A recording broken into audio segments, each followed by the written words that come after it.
ആകാശവാണി.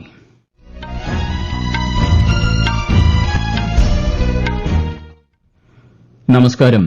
വാർത്തകൾ വായിക്കുന്നത് ഗോപകുമാർ.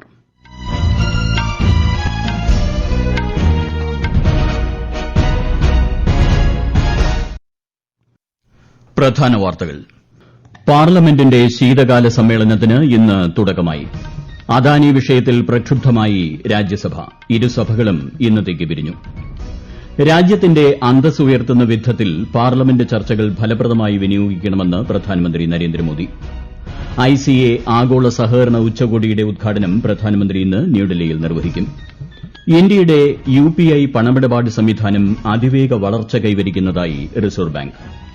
രാജ്യത്തെ സഹകരണ മേഖലയ്ക്ക് അനുകരണീയ മാതൃകയാണ് കേരള ബാങ്കെന്ന് മുഖ്യമന്ത്രി Pinarayi Vijayan. Perth cricket test 4ാം ദിനത്തിൽ ഓസ്ട്രേലിയയുടെ ബാറ്റിംഗ് പുരോഗമിക്കുന്നു. വാർത്തകൾ വിശദമായി. പാർലമെന്റിന്റെ ശീതകാല സമ്മേളനത്തിന് ഇന്ന് തുടക്കമായി. അദാനി ഗ്രൂപ്പുമായി ബന്ധപ്പെട്ട കൈക്കൂലി ആരോപണത്തിൽ രാജ്യസഭ ആദ്യ ദിനത്തിൽ തന്നെ പ്രക്ഷുബ്ധമായി. പ്രതിപക്ഷ ബഹളത്തെ തുടർന്ന് നടപടികൾ വേഗത്തിൽ പൂർത്തിയാക്കി സഭ ഇന്നത്തേക്ക് പിരിഞ്ഞു. പ്രതിപക്ഷ ബഹളത്തെ തുടർന്ന് 11:45 വരെ നിർത്തിവച്ച രാജ്യസഭ വീണ്ടും ചേർന്നെങ്കിലും പ്രതിപക്ഷം ബഹളം തുടരുകയായിരുന്നു. വിഷയം സഭാ നടപടികൾ നിർത്തിവച്ച് ചർച്ച ചെയ്യണമെന്ന പ്രതിപക്ഷത്തിന്റെ ആവശ്യം സഭാധ്യക്ഷൻ ജഗദീപ് ധൻകർ നിരാകരിച്ചു. രാജ്യസഭാ പ്രതിപക്ഷ നേതാവ് മല്ലികാർജ്ജുൻ ഖാർഗെ അദാനി വിഷയം സഭയിൽ ഉയർത്താൻ ശ്രമിച്ചെങ്കിലും അദ്ദേഹത്തിന് പ്രസംഗിക്കാൻ അനുമതി ലഭിച്ചില്ല. തുടർന്ന് കോൺഗ്രസ്, ഇടത്, DMK, ആം ആദ്മി അംഗങ്ങൾ സഭയിൽ ശക്തമായ പ്രതിഷേധമുയർത്തുകയായിരുന്നു. അന്തരിച്ച എംപിമാരായ വസന്ത് റാവു ചവാൻ, ഷെയ്ഖ് നൂറുൽ ഇസ്ലാം എന്നിവർക്ക് ചരമോപചാരം അർപ്പിച്ച ശേഷമാണ് ലോക്സഭ ഇന്നത്തേക്ക് പിരിഞ്ഞത്. 26 ദിവസം നീളുന്ന ശീതകാല സമ്മേളനത്തിൽ 19 ദിവസമാണ് സഭ സമ്മേളിക്കുന്നത്. ഭരണഘടനാ ദിനാചരണത്തോടനുബന്ധിച്ച് നാളെ സഭാ സമ്മേളനം ഉണ്ടായിരിക്കില്ല. സംവിധാൻ സദന്റെ സെൻട്രൽ ഹാളിൽ ഭരണഘടനാ ദിനത്തോടനുബന്ധിച്ച് വിപുലമായ പരിപാടികൾ നാളെ നടക്കും. ഇന്ത്യയുടെ ആഗോള പ്രശസ്തിയും അന്തസ്സും ഉയർത്താൻ പാർലമെന്റിലെ ചർച്ചകൾ ഫലപ്രദമായി വിനിയോഗിക്കണമെന്ന് അംഗങ്ങളോട് അഭ്യർത്ഥിച്ച് പ്രധാനമന്ത്രി നരേന്ദ്രമോദി. പാർലമെന്റിന്റെ ശീതകാല സമ്മേളനത്തിന് മുന്നോടിയായി മാധ്യമങ്ങളോട് സംസാരിക്കുകയായിരുന്നു അദ്ദേഹം. ഭരണഘടന അംഗീകരിച്ചതിന്റെ 75ാം വാർഷികത്തിലേക്ക് കടക്കുന്നതുൾപ്പെടെ നിരവധി കാരണങ്ങളാൽ ഇത്തവണത്തെ ശീതകാല സമ്മേളനം പ്രത്യേകതയുള്ളതാണെന്ന് ശ്രീ മോദി പറഞ്ഞു. मैं आशा करता हूं कि हमारे नए साथियों को अवसर मिले. सभी दल में नए साथी, उनके पास नए विचार है, भारत को आगे ले जाने के लिए नई नई कल्पनाएं हैं और आज विश्व भारत की तरफ बहुत आशा भरी नजर से देख रहा है. तब हम संसद का समय का उपयोग वैश्विक स्तर पर भी भारत के आज जो सम्मान बढ़ा है, भारत का प्रति जो आकर्षण बढ़ा है, उसको बल प्रदान करने वाला हमारा व्यवहार रहना चाहिए.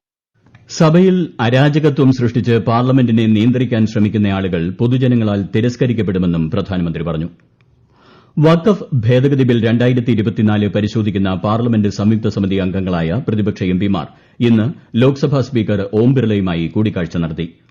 വിഷയത്തിൽ തിടുക്കത്തിൽ റിപ്പോർട്ട് നൽകാനാകില്ലെന്നും സമിതി ചെയർമാൻ പ്രതിപക്ഷ അംഗങ്ങളുടെ അഭിപ്രായങ്ങൾ കണക്കിലെടുക്കുന്നില്ലെന്നും സംഘം ലോക്സഭാ സ്പീക്കറെ അറിയിച്ചു. പ്രതിപക്ഷ അംഗങ്ങളുടെ അഭിപ്രായങ്ങളെ മാനിക്കുന്നതായി പറഞ്ഞ ശ്രീ ഓം ബിർള റിപ്പോർട്ട് സമർപ്പിക്കാനുള്ള സമയപരിധി നീട്ടുമെന്ന് ഉറപ്പു നൽകിയതായി തൃണമൂൽ കോൺഗ്രസ് MP കല്യാൺ ബാനർജി മാധ്യമങ്ങളെ അറിയിച്ചു. ICA ആഗോള സഹകരണ ഉച്ചകോടിയുടെ ഉദ്ഘാടനം പ്രധാനമന്ത്രി നരേന്ദ്രമോദി ഇന്ന് ന്യൂഡൽഹിയിലെ ഭാരത് മണ്ഡപത്തിൽ നിർവഹിക്കും. അന്താരാഷ്ട്ര സഹകരണ സഖ്യം രൂപീകരിച്ച് 130 വർഷത്തിനിടെ ഇതാദ്യമായാണ് ഉച്ചകോടിക്ക് ഇന്ത്യ വേദിയാകുന്നത്. 2025 അന്താരാഷ്ട്ര സഹകരണ വർഷത്തോടനുബന്ധിച്ചുള്ള അനുസ്മരണ സ്റ്റാമ്പും ചടങ്ങിൽ പ്രധാനമന്ത്രി പുറത്തിറക്കും. ഭൂട്ടാൻ പ്രധാനമന്ത്രി ഷെറിംഗ് തോബ്ഗെ, ഫിജി ഉപപ്രധാനമന്ത്രി തുടങ്ങിയ പ്രമുഖർ ഉച്ചകോടിയിൽ പങ്കെടുക്കും. ലോകമെമ്പാടുമുള്ള 3 ലക്ഷത്തിലേറെ സഹകരണ സ്ഥാപനങ്ങളെയാണ് ICA പ്രതിനിധീകരിക്കുന്നത്. 6 ദിവസത്തെ ഉച്ചകോടിയിൽ വിദേശ രാജ്യങ്ങളിൽ നിന്നടക്കം 3000 പ്രതിനിധികൾ പങ്കെടുക്കും. സമ്പദ് സമൃദ്ധിയും സമാധാനപരവുമായ ഭാവിയിൽ സഹകരണ പ്രസ്ഥാനത്തിനുള്ള പങ്ക് എന്ന വിഷയത്തെ അടിസ്ഥാനമാക്കിയാണ് ഉച്ചകോടിയിൽ ചർച്ചകൾ നടക്കുക. സഹകരണ പ്രസ്ഥാനങ്ങളിൽ ആഗോള നേതൃനിരയിലേക്ക് ഇന്ത്യ ഉയർന്നതായി കേന്ദ്ര സഹകരണ മന്ത്രി അമിത്ഷാ. സഹകാർ സേ സമൃദ്ധി എന്ന നയത്തിലൂടെ രാജ്യത്തെ സഹകരണ സ്ഥാപനങ്ങളെ സ്വാശ്രയവും കരുത്തുറ്റതുമാക്കാനാണ് ലക്ഷ്യമിടുന്നതെന്ന് ദേശീയ ദിനപത്രത്തിൽ എഴുതിയ ലേഖനത്തിൽ അദ്ദേഹം വ്യക്തമാക്കി. സാമ്പത്തിക ഉൾപ്പെടുത്തൽ, ദാരിദ്ര്യ നിർമ്മാർജ്ജനം, ലിംഗസമത്വം ഉറപ്പാക്കൽ, ഐക്യരാഷ്ട്രസഭയുടെ സുസ്ഥിര വികസന ലക്ഷ്യങ്ങൾ കൈവരിക്കൽ എന്നിവയിൽ ഇന്ത്യയുടെ ശ്രദ്ധേയമായ മുന്നേറ്റങ്ങൾ പ്രദർശിപ്പിക്കുന്നതിനുള്ള ആഗോള വേദിയായി രാജ്യാന്തര സഹകരണ സഖ്യത്തിന്റെ പൊതുസമ്മേളനം മാറുമെന്നും അദ്ദേഹം പറഞ്ഞു. ഭരണഘടനാ ദിനത്തിന് മുന്നോടിയായി ന്യൂഡൽഹിയിൽ ഇന്ന് നടന്ന ഹമാര സംവിധാൻ ഹമാര സ്വാഭിമാൻ പദയാത്രയിൽ കേന്ദ്ര യുവജനകാര്യ കായികമന്ത്രി മൻസുഖ് മാണ്ഡവ്യ പങ്കെടുത്തു. രാജ്യത്തിന്റെ ജനാധിപത്യ യാത്രയിലെ സുപ്രധാന നാഴികക്കല്ലായി അടയാളപ്പെടുത്തുന്ന ഇന്ത്യൻ ഭരണഘടനയുടെ അംഗീകാരം ആഘോഷിക്കുന്നതിനാണ് പദയാത്ര സംഘടിപ്പിച്ചത്. കേന്ദ്രമന്ത്രിമാരായ പീയൂഷ് ഗോയൽ, അർജുൻ റാം മേഘ്വാൾ, കിരൺ റിജിജു, ഗജേന്ദ്ര സിംഗ് ഷെഖാവത്ത്, രക്ഷ ഗഡ്സെ, പാർലമെന്റ് അംഗങ്ങൾ, ഒളിമ്പ്യന്മാർ തുടങ്ങിയവർ പദയാത്രയിൽ പങ്കെടുത്തു. ഭരണഘടനാ ദിനത്തോടനുബന്ധിച്ച് വിപുലമായ പരിപാടികളാണ് രാജ്യത്ത് നാളെ സംഘടിപ്പിച്ചിരിക്കുന്നത്. ഈ വാർത്തകൾ ആകാശവാണിയിൽ നിന്ന്. ആകാശവാണി വാർത്തകളും വാർത്താ അധിഷ്ഠിത പരിപാടികളും all India radio news Thiruvananthapuram YouTube ചാനലിലും at all India radio news Thiruvananthapuram Facebook പേജിലും AIR ന്യൂസ് _ ഇൻസ്റ്റഗ്രാം അക്കൌണ്ടിലും at AIR news _ TVM X ഹാൻഡിലും ലഭ്യമാണ്.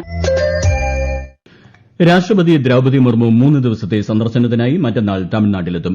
ഊട്ടിയിലെ വെല്ലിംഗ്ടൺ ഡിഫൻസ് സർവീസസ് സ്റ്റാഫ് കോളേജിൽ വ്യാഴാഴ്ച നടക്കുന്ന പരിപാടിയിൽ രാഷ്ട്രപതി പങ്കെടുക്കും. നീലഗിരിയിൽ ഗോത്രവർഗ്ഗ വിഭാഗങ്ങളുമായി വെള്ളിയാഴ്ച ശ്രീമതി മുർമു സംവദിക്കും. തിരുവാരൂരിലെ തമിഴ്നാട് സെൻട്രൽ യൂണിവേഴ്സിറ്റിയിൽ നടക്കുന്ന ബിരുദദാന ചടങ്ങിനെ ശനിയാഴ്ച രാഷ്ട്രപതി അഭിസംബോധന ചെയ്യും. ഇന്ത്യയുടെ പ്രധാന പങ്കാളിത്ത രാജ്യമായ ഇറ്റലിയെ യൂറോപ്പിലെ നിർണായക സഖ്യകക്ഷിയായാണ് ഇന്ത്യ കരുതുന്നതെന്ന് വിദേശകാര്യമന്ത്രി എസ് ജയശങ്കർ. റോമിലെ ഇന്ത്യൻ എംബസിയുടെ പുതിയ ബ്ലോക്കിന്റെ ഉദ്ഘാടനം ചെയ്യുകയായിരുന്നു അദ്ദേഹം. ലോകവീക്ഷണങ്ങളിൽ ഏറെ സമാനതയുള്ള ഇരു രാജ്യങ്ങളും ആഗോളവും പ്രാദേശികവുമായ പ്രശ്നങ്ങൾ അഭിസംബോധന ചെയ്യുന്നതിൽ ഒരുമ പുലർത്തുന്നതായും വിദേശകാര്യമന്ത്രി അഭിപ്രായപ്പെട്ടു. The frequent interactions we see at various levels is actually a sign of the depth and the breadth of our relationship. There is a convergence in our worldviews, a synergy in our endeavors in addressing global and regional issues, and definitely a new enthusiasm for developing our bilateral ties. Italy സന്ദർശനവേളയിൽ ഫിഗിയിൽ നടക്കുന്ന G7 വിദേശകാര്യമന്ത്രിമാരുടെ യോഗത്തിൽ ശ്രീ ജയശങ്കർ പങ്കെടുക്കും. റോമിൽ നടക്കുന്ന Mediterranean ഡയലോഗിന്റെ 10ാമത് പതിപ്പിനെയും വിദേശകാര്യമന്ത്രി അഭിസംബോധന ചെയ്യും. രാജ്യത്തെ സഹകരണ മേഖലയ്ക്ക് അനുകരണീയ മാതൃകയാണ് കേരള ബാങ്കെന്ന് മുഖ്യമന്ത്രി പിണറായി വിജയൻ. കേരളത്തിലെ രണ്ടാമത്തെ ഷെഡ്യൂൾഡ് ബാങ്കായി കേരള ബാങ്കിന് മാറാനായെന്നും 5 വർഷത്തിൽ ശ്രദ്ധേയമായ മുന്നേറ്റം ഉണ്ടാക്കാനായെന്നും മുഖ്യമന്ത്രി പറഞ്ഞു. കണ്ണൂരിൽ കേരള ബാങ്ക് വാർഷിക കർമ്മ പദ്ധതികളുടെ ഉദ്ഘാടനം നിർവഹിക്കുകയായിരുന്നു അദ്ദേഹം. കേരളത്തിലെ കാർഷിക മേഖലയിൽ കാര്യക്ഷമമായി ഇടപെടുന്ന ബാങ്കാണ് കേരള ബാങ്കെന്നും മുഖ്യമന്ത്രി വ്യക്തമാക്കി. ഇന്ത്യയുടെ UPI പണമിടപാട് സംവിധാനം അതിവേഗം വളർച്ച കൈവരിക്കുന്നതായി റിസർവ് ബാങ്ക്. കഴിഞ്ഞ മാസം മാത്രം 16.6 ബില്യൺ പണമിടപാടുകളാണ് UPI വഴി നടന്നത്. ഒരു മൊബൈൽ ആപ്പ് വഴി വിവിധ ബാങ്ക് അക്കൌണ്ടുകളിൽ നിന്നും പണമിടപാട് നടത്താൻ കഴിയുന്നത് UPIയുടെ ഗുണവശങ്ങളിൽ ഒന്നാണ്. ഡിജിറ്റൽ പണമിടപാട് രംഗത്ത് രാജ്യം മുൻനിരയിലെത്തിയതായും RBI വ്യക്തമാക്കി. 55ാമത് ഗോവ രാജ്യാന്തര ചലച്ചിത്രമേളയിൽ ഇന്ന് പ്രദർശിപ്പിക്കുന്നത് 75 ചിത്രങ്ങൾ. മേളയുടെ 5ാം ദിനത്തിൽ മികച്ച പ്രതികരണമാണ് ചലച്ചിത്ര പ്രേമികളിൽ നിന്നും സിനിമാ മേഖലയിൽ പ്രവർത്തിക്കുന്നവരിൽ നിന്നും ലഭിക്കുന്നത്. ഐ ആം നെവൻക, ഹോളി കൌ, വേവ്സ് തുടങ്ങിയ ചിത്രങ്ങൾ മത്സര വിഭാഗത്തിൽ ഇന്ന് പ്രദർശിപ്പിക്കുന്നുണ്ട്. പെർത്തിൽ നടക്കുന്ന ബോർഡർ ഗാവസ്കർ ട്രോഫിയുടെ ആദ്യ ടെസ്റ്റിന്റെ 4ാം ദിനത്തിൽ ഓസ്ട്രേലിയയുടെ 2ാം ഇന്നിംഗ്സ് ബാറ്റിംഗ് പുരോഗമിക്കുന്നു. 534 റൺസ് വിജയലക്ഷ്യം പിന്തുടരുന്ന ഓസ്ട്രേലിയ ഒടുവിൽ വിവരം ലഭിക്കുമ്പോൾ ഇന്ത്യയ്ക്കെതിരെ 9 വിക്കറ്റ് നഷ്ടത്തിൽ 227 റൺസ് എന്ന നിലയിലാണ്. മത്സരം ജയിക്കാൻ ആതിഥേയർക്ക് 307 റൺസ് കൂടി ആവശ്യമാണ്. 3 വിക്കറ്റിന് 12 റൺസ് എന്ന സ്കോറിൽ നിന്നാണ് ഓസീസ് 2ാം ഇന്നിംഗ്സ് പുനരാരംഭിച്ചത്. ഇന്ത്യൻ പ്രീമിയർ ലീഗ് ക്രിക്കറ്റിന്റെ ചരിത്രത്തിലെ ഏറ്റവും വിലപിടിപ്പുള്ള കളിക്കാരായി ഋഷഭ് പന്തും ശ്രേയസ് അയ്യരും. സൌദി അറേബ്യയിൽ നടക്കുന്ന IPL മെഗാ ലേലത്തിന്റെ ആദ്യ ദിനത്തിൽ വിക്കറ്റ് കീപ്പർ ബാറ്റ്സ്മാൻ ഋഷഭ് പന്തിനെ 27 കോടി രൂപയ്ക്ക് ലക്നൌ സൂപ്പർ ജയന്റ്സ് സ്വന്തമാക്കി.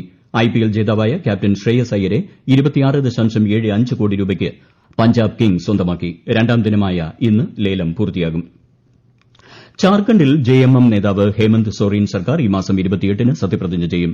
റാഞ്ചിയിൽ ഗവർണറെ കണ്ട് സർക്കാർ രൂപീകരണത്തിന് അവകാശവാദം ഉന്നയിച്ച ശേഷമാണ് ശ്രീ ഹേമന്ത് സോറൻ ഇക്കാര്യം അറിയിച്ചത്. പ്രധാന വാർത്തകൾ വീണ്ടും. പാർലമെന്റിന്റെ ശീതകാല സമ്മേളനത്തിന് ഇന്ന് തുടക്കമായി. അദാനി വിഷയത്തിൽ പ്രക്ഷുബ്ധമായി രാജ്യസഭ. ഇരുസഭകളും ഇന്നത്തേക്ക് പിരിഞ്ഞു. രാജ്യത്തിന്റെ അന്തസ്സ് ഉയർത്തുന്ന വിധത്തിൽ പാർലമെന്റ് ചർച്ചകൾ ഫലപ്രദമായി വിനിയോഗിക്കണമെന്ന് പ്രധാനമന്ത്രി നരേന്ദ്രമോദി. ICA ആഗോള സഹകരണ ഉച്ചകോടിയുടെ ഉദ്ഘാടനം പ്രധാനമന്ത്രി ഇന്ന് ന്യൂഡൽഹിയിൽ നിർവഹിക്കും.